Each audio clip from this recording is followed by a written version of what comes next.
I'm Howard Green. Tonight, my co-host Jeffrey Rayport talks with legendary venture capitalist Ann Winblad. Her firm, Winblad, has made headlines for a big and chancy bet, $13 million and a 20% stake in Napster.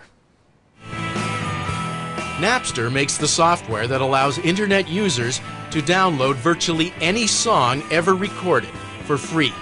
But the music industry wants listeners to pay for their tunes. And with potentially billions of dollars at stake, they're fighting in court to shut Napster down. Ann Winblad, however, is convinced that Napster and the peer-to-peer revolution it has sparked are here to stay. What we look for is what the market wants, and with 40 million users today using Napster, it's pretty clear that the market wants Napster to be on the market map. Why is Ann Winblad so sure that Napster will finish in the money? And what is she investing in now? In a moment, Jeffrey Rayport finds out. Ann Winblad, welcome. Thank you. Winblad is known for a lot of things as a leading venture capital firm based here in North America out on the West Coast.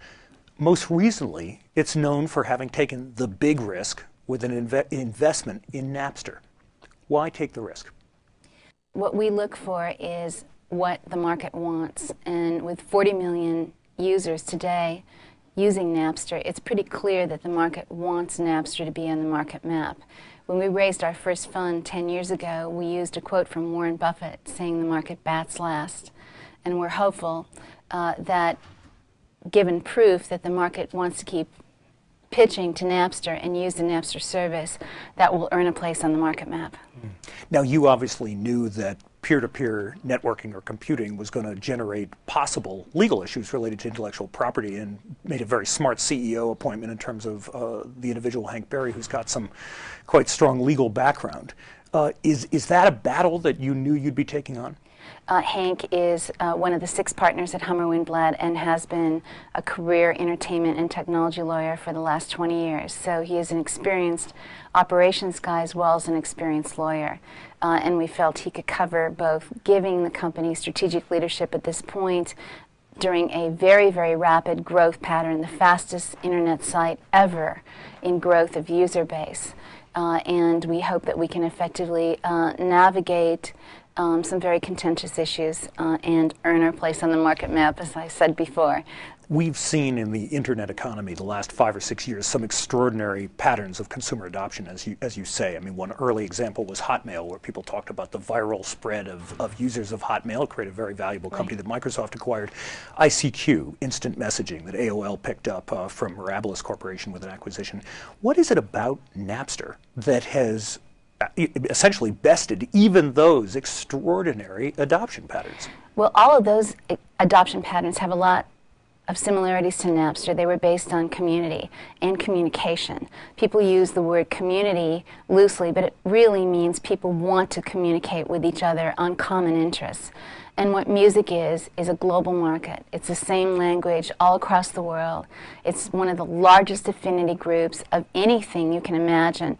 So you combine one of the largest affinity areas, music, with its general common language across the world, with the ability for those users to communicate peer-to-peer and in the chat rooms on Napster, and you have an explosion of interest. So you take what was email and what's the internet and put on top of that music, and it really is a very tight, fast-growing global community.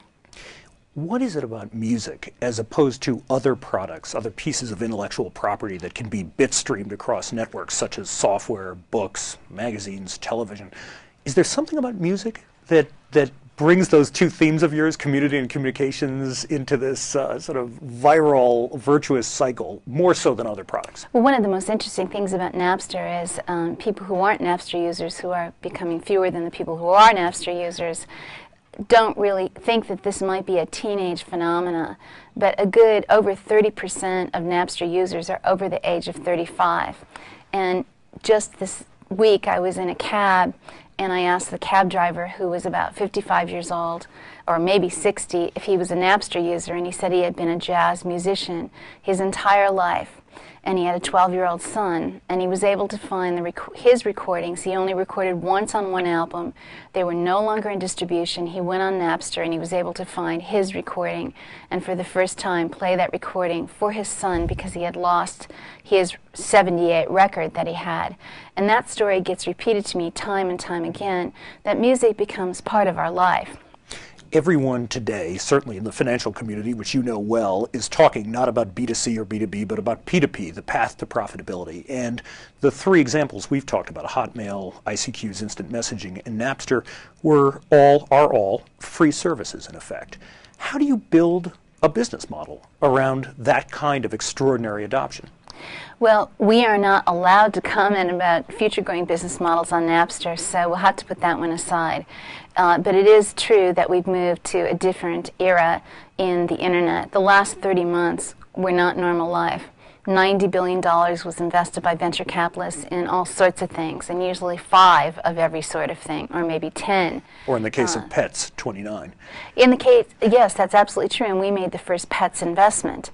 It's a very large market, $53 billion in opportunity, and we, in our wildest dreams, did not expect that 28 other pets companies would be funded after we made a solid investment along with Amazon in a leadership team.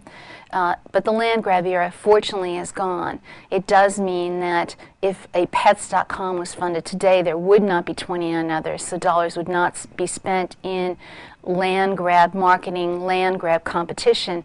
They would be spent on one and only one thing, a direct relationship with the customer. More efficient businesses can be built today. There will be less competition on the market map.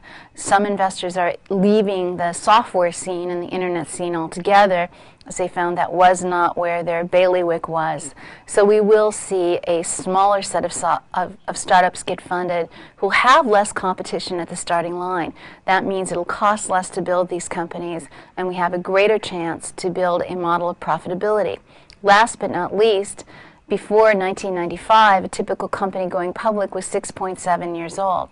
In the last 30 months, we saw 1-year-olds and 2-year-olds go public, as if they were just the young entrants in the Kentucky Derby.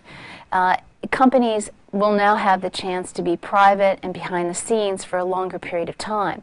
We'll have more time to coach the management team, to build relationships on the industry's market map, to tune the business models before they ever see the light of public company land. And unfortunately, pre-April 14th, 2000, companies had to race to the IPO land to get out ahead of that pack as well. So we're returning not to a downturn, but we're returning to the core fundamentals that build great companies at last.